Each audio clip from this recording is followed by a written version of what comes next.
Address नहीं करोगे तो हम वहां नहीं पहुंच सकते जहां हमें जाना है। इन तीन चीजों में सबसे महत्वपूर्ण जो है वो सेंटर और स्टेट के आपस में कोऑर्डिनेशन की है, आपस में जो रिश्ते हैं वो है। दूसरा महत्वपूर्ण जो विषय है वो स्ट्रॉन्ग इंस्टीट्यूशन और रूल ऑफ लॉ की है, और तीसरा जो है टेक्नोलॉजी एडॉप्शन की है। इन तीनों को अगर समाहित किया जाए तो आप स्टडी कर लीजिए, दुनिया के चारों तरफ कोई भी विकसित देश इन तीनों के साथ समझौता करके आगे नहीं बढ़ पाई है। ऑनरेबल चेयरमैन सर, और ये स्ट्रक्चरल चीजें हैं, आइडियोलॉजिकल नहीं है, स्ट्रक्चरल है। इसका मतलब ये है कि सरकारें बदले, कोई भी सरकार आए, ये सारी चीजें सेम होनी चाहिए। आपके पॉलिटिकल, इलेक्टोरल पॉलिटिकल एम्बिशंस के कारण स्ट्रक्चरल चीजों पे कोई कॉम्प्रोमाइज नहीं होना चाहिए। Honourable chairman sir, centre state coordination की अगर मैं बात करूं तो आज देश में ये कोऑर्डिनेशन है वो बिल्कुल खत्म हो चुका है। हमारे देश की जो राजनीतिक एम्बिशंस है और इलेक्टोरल पॉलिटिक्स के जो कंपल्सन्स हैं वो देश में जो गवर्नेंस की प्राथमिकताएं हैं उसको compromise day to day basis पे कर रही है। जैसे फंड्स आप ले लीजिए, चाहे एडमिनिस्ट्रेटिव हर्डल्स ले लीजिए। अगर मैं फंड्स की बात कहूं तो मैं एक ही एग्जांपल देता हूं कि पंजाब के हिस्से का जो रूरल डेवलपमेंट फंड था वो रोक दिया गया, नेशनल हेल्थ मिशन के पैसे रोक दिए गए। टेक्निकल बातों को घुमा घुमा के उसको डिले करने से वो देश का ही नुकसान है। आप अगर देखें एडमिनिस्ट्रेटिव हर्डल्स की, एडमिनिस्ट्रेटिव हर्डल्स क्रिएट करके आप राज्य के विकास को रोक सकते हैं। ऑनरेबल चेयरमैन सर, एक सेंटर की जिम्मेदारी क्या होती है? जितने भी स्टेट्स हैं उन सारे स्टेट्स को बिना दुर्भावना के साथ सभी स्टेट्स को बराबर सही तरीके से लेके मेंटर करे। एक मेंटरशिप का रिश्ता होना चाहिए। आपकी राजनीतिक असहमतियां चुनाव तक होनी चाहिए, चुनाव के बाद देश सर्वोपरि होता है। आपकी सारी विषमताएं, सारी विसंगतियां दूर करके मेंटरशिप का काम। प्रश्न यह उठता है कि क्या हम मेंटरशिप कर रहे हैं? आज आप देखिए कि राज्यपाल, उपराज्यपाल के माध्यम से आप एडमिनिस्ट्रेटिव हर्डल क्रिएट करते हैं। तमिलनाडु का आपने एग्जांपल देख लीजिए, दिल्ली का एग्जांपल देख लीजिए, सारे राज्य, अभी वेस्ट बंगाल के मेरे साथी ने बात किया। तो क्या यह अच्छी भावना लाती है? आपको क्या लगता है कि जब तक आप स्टेट और सेंटर के कोऑर्डिनेशन को इंप्रूव नहीं करोगे क्या हम डेवलप बन पाएंगे? आप किसी भी डेवलप्ड कंट्री को देखिए, जो स्टेट की ऑटोनॉमी है उसको बूस्ट किया जा रहा है। यहां पर वहां पर रेवेन्यू शेयरिंग प्रेडिक्टेबल होते हैं क्योंकि मॉडल्स फिक्स होते हैं। यहां पे डिस्क्रिशंस पे है, मेरी आपसे नहीं बनती, मैं आपको नहीं दूंगा, जाकर जो करना है। प्रेडिक्टेबिलिटी इंपॉर्टेंट है रेवेन्यू शेयरिंग में, रिलेशनशिप पे। ऑनरेबल चेयरमैन सर, मेरा यह मानना है कि इसको अगर हम ठीक नहीं करेंगे और देश की राजनीति में गवर्नेंस को अगर अलग नहीं करेंगे तो हम आगे और डेवलप नहीं बन सकते। दूसरा जो महत्वपूर्ण विषय है वो है स्ट्रांग इंस्टीट्यूशन की और रूल ऑफ लॉ की है।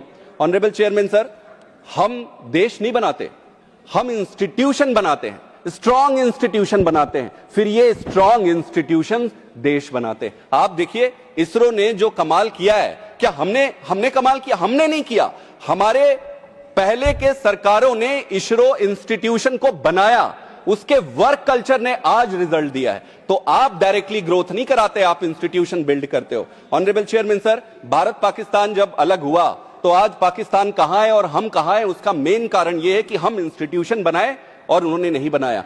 आज सिंगापुर हमारे बाद आजाद होने के बाद भी वहां पहुंच गया और हम यहीं पे हैं क्योंकि उनके इंस्टीट्यूशन हमसे बेटर काम कर रहे हैं। ऑनरेबल चेयरमैन सर, इंस्टीट्यूशंस की जो ऑटोनॉमी है उसको मेंटेन करनी पड़ेगी। इंस्टीट्यूशन में रूल ऑफ लॉ चलनी चाहिए। किसी एक व्यक्ति, एक नेता, चाहे वो मैं ही क्यों ना हूं, क्योंकि व्यक्ति तो बदलते रहेगा। आज कोई और है, अच्छा है तो अच्छा करेगा, कल कोई और आएगा, खराब करेगा तो खराब हो जाएगा, फिर तो ये चक्र चलता रहेगा। तो इंस्टीट्यूशनल ऑटोनॉमी होनी चाहिए, रूल ऑफ लॉ से चलना चाहिए। आज मुझे बता दीजिए एक भी कोई ऐसी संस्था है देश में जो खड़ा होकर अपने लीडर को कह सके कि no, I will not do? कोई इंस्टीट्यूशन नहीं, क्योंकि ऑटोनॉमी नहीं है। ये ऑटोनॉमी कहां कॉम्प्रोमाइज हो रही है? उनके हेड के जो सिलेक्शन है वहां पे। जब तक उनके हेड्स के सिलेक्शन में न्यूट्रलिटी नहीं रहेगी तब तक आप एक न्यूट्रल और ऑटोनॉमी प्रोवाइड नहीं कर सकते। मिस यूज ऑफ इंस्टीट्यूशंस है, सारे इंस्टीट्यूशन ले लीजिए। अब ये परसेप्शन है या फैक्ट है आपके सामने है। सीबीआई ले लीजिए, ईडी ले लीजिए, आप सीवीसी ले लीजिए, चीफ इलेक्शन कमीशन ले लीजिए। आप ये देखिए कि अभी जो इलेक्शन कमीशन की तरफ से जो एसआईआर चल रहा है, एसआईआर के अगेंस्ट कोई नहीं है, कोई हो कैसे सकता है? पर ये कंटिन्यूअस प्रोसेस है, ये ग्रेजुअल प्रोसेस है, इसमें सालों साल लगने होंगे। अगर आपको इफेक्टिवली, आप 2-2 साल लगने वाली एक्टिविटी को 3 महीने में who on the earth can achieve this? I am very sure it is not achievable. Honorable Chairman sir, एक और फंडामेंटल फ्लॉ है जो राजनीतिक नहीं है, पर वो बहुत इंपॉर्टेंट है। जैसे कि जो प्रमोटर है इंस्टीट्यूशन के, जो इंस्टीट्यूशन को चला रहे हैं, वही रेगुलेटर है। जैसे शांति बिल आया, शांति बिल में हमने समर्थन किया, लेकिन शांति बिल में आप मानिए कि जो डिपार्टमेंट ऑफ एनर्जी है जो इसको चलाएगी, वही उसका रेगुलेटर है। जब तक आपका रेगुलेटर इंडिपेंडेंट नहीं होगा, वो खड़े होके प्रमोटर को नहीं बोल पाएगा कि भाई साहब आप नहीं कर सकते, ये मैं बंद कर दूंगा ये प्लांट, अगर आप सेफ्टी मेजर अडॉप्ट नहीं किए तो।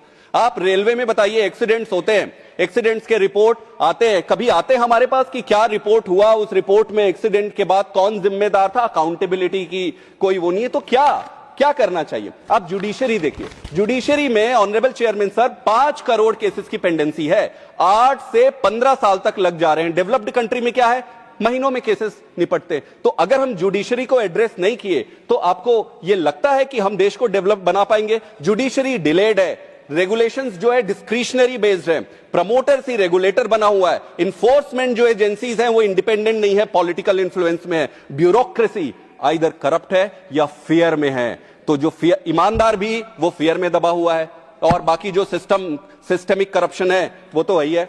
Honourable chairman sir, the last point which I want to highlight is science and technology. America किसी एक सुबह उठ के ये नहीं बोला कि चलो देश को दुनिया को डोमिनेट करते हैं।